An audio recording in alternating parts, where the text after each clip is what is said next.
रूपिणी मोड़त मन के घर, सर्व गुणों के रत्नों से धर साधक का घर। दे रे पारस, कला में देव वीणता, जग में बढ़ा सम्मान, तेरे अनुग्रह से बनते अनपढ़ भी विद्वान।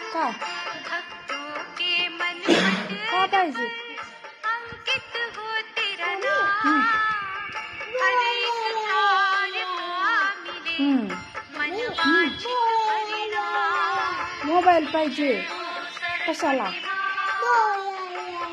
कशाला पाहिजे मोबाईल तुला? काय करायचं? अनुकंपा से हो काय करायचं? प्रतिभा